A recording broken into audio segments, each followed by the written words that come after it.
राजस्थान की 16वीं विधानसभा का बजट सत्र आज से शुरू हो रहा है।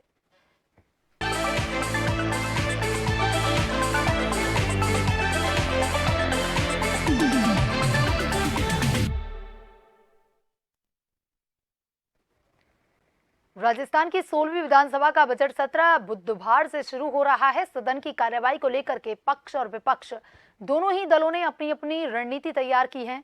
विपक्ष सदन में आक्रामक अंदाज में सत्ता पक्ष को घेरने की तैयारी में है, तो वहीं सत्ता पक्ष ने भी विपक्ष के सवालों के जवाब के लिए अपनी रणनीतियां बनाई हैं। सदन की कार्यवाही शुरू होने के साथ शोकाभिव्यक्ति होगी। इसके बाद सदन अगले दिन 4 जुलाई को शाम से स्थगित हो जाएगा। 10 जुलाई को सदन की कार्यवाही शुरू होगी और बतौर वित्त मंत्री दिया कुमारी विधानसभा में बजट पेश करेंगी। 11, 12 और 15, 16 जुलाई को सदन में बजट बहस जारी रहेगी। 16 जुलाई को मुख्यमंत्री विजयलाल शर्मा का रिप्लाई होगा। विधानसभा का यह सत्र काफी हंगामेदार रहने के आसार हैं। माना जा रहा है कि प्रदेश में बिजली पानी के संकट और बढ़ते अपराधों के अलावा अन्य ज्वलंत मुद्दों पर भी विपक्ष सरकार को घेरेगा।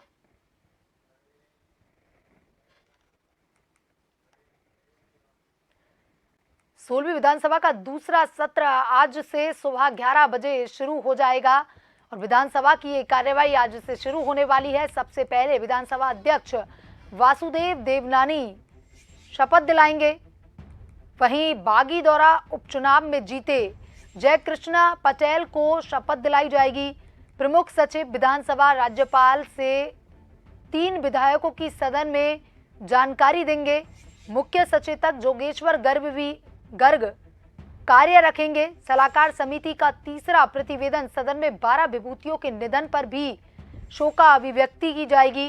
पूर्व राज्यपाल कमला बेनीवाल, महाराष्ट्र के पूर्व मुख्यमंत्री मनोहर जोशी, पूर्व मुख्य सचेतक महावीर जोशी को श्रद्धांजलि दी जाएगी। दिवंगत 8 पूर्व विधायकों को भी श्रद्धांजलि दी जाएगी।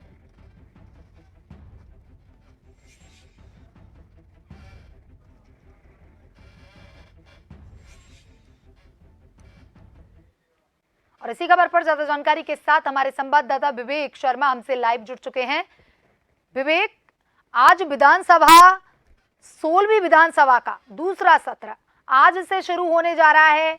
आज की कार्यवाही को आप किस तरह से देखते हैं? आज का क्या कुछ शेड्यूल रहने वाला है, उसके बारे में जानकारी दीजिए।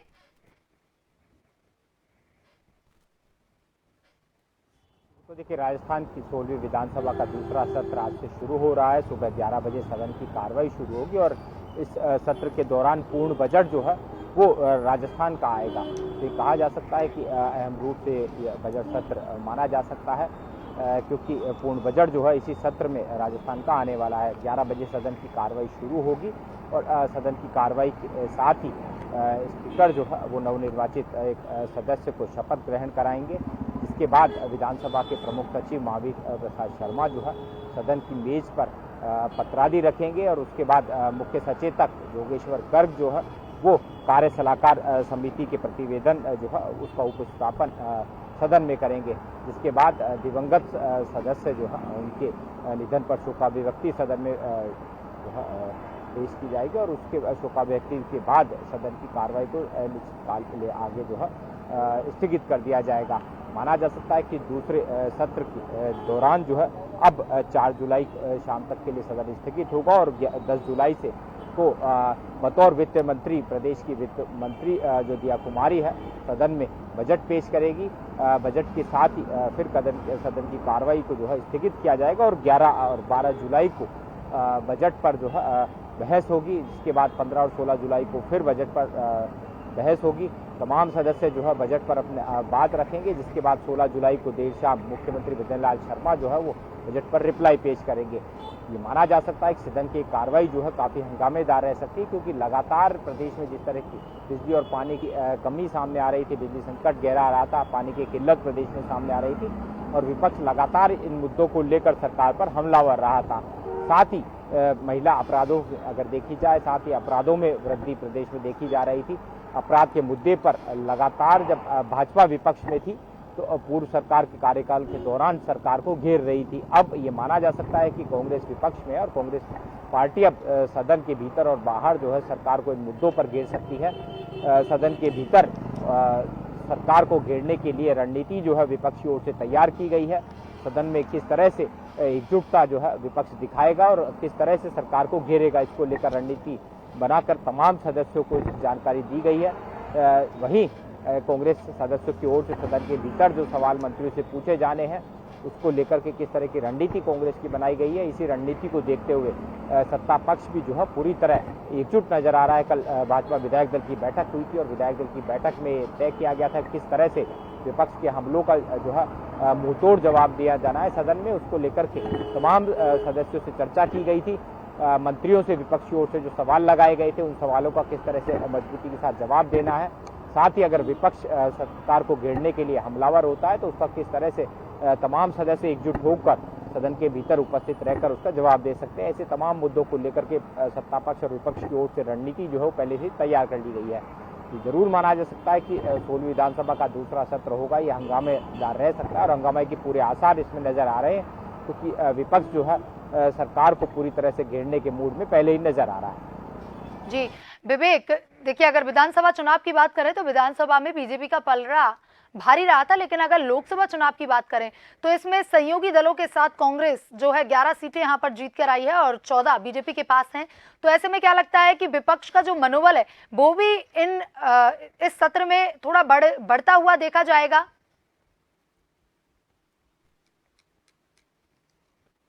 बिल्कुल, देखिए विधानसभा चुनाव के जब नतीजे सामने आए थे तो कांग्रेस को हार का मुंह देखना पड़ा था और भाजपा की सरकार प्रदेश में बनी थी।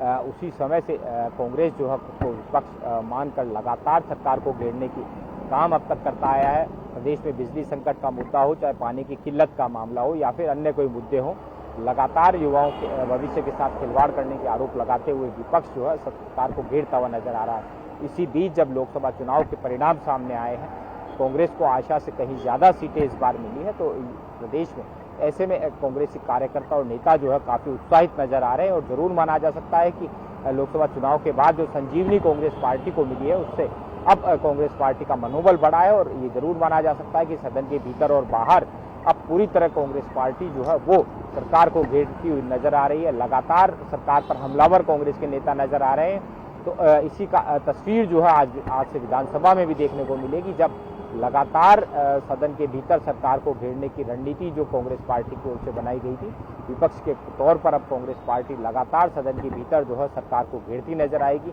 चाहे बिजली का मामला हो, पानी का मामला हो, पेपर लीक का मामला हो या फिर युवाओं के भविष्य के साथ खिलवाड़ का मामला हो, महिला अपराध से जुड़ा मामला हो, ऐसे तमाम मुद्दों को जो सरकार को घेरने में एक सफल साबित हो सकते हैं, ऐसे तमाम मुद्दों को सदन के भीतर जो है विपक्ष पूरी तरह से उठाएगा और लगातार हमलावर जो है वो सरकार पर नजर आएगा। ये जरूर माना जा सकता है कि इस बार अगर मंत्रिमंडल जाने नए चेहरे जो है मंत्रिमंडल में शामिल है और ये भी माना जा सकता है कि बिना तैयारी के अगर सदन में आते हैं तो लगातार विपक्ष के निशाने पर वो रहने वाले हैं। तो ऐसे में विपक्ष के निशाने पर ना है, इसी को लेकर सत्ता पक्ष की ओर से भी पूरी तैयारी विधायक दल की बैठक में की गई है। तमाम वो सवाल जो विपक्षी ओर से लगाए गए हैं उनका पूरा जवाब जो है वो तैयार किया गया है और जवाब किस तरह से सदन में देना है उसको लेकर के भी तमाम चर्चा जो है वो विधायक दल की बैठक में कर ली गई है। तो माना जा सकता है कि विपक्ष जहां हमलावर तौर पर सदन के भीतर नजर आएगा तो पूरी तरह से विपक्ष का जवाब देने के लिए सत्ता पक्ष भी अब अपने बचाव की मुद्रा में या पहले से ही नजर आ रहा है। जी विवेक, तमाम जानकारी के लिए धन्यवाद।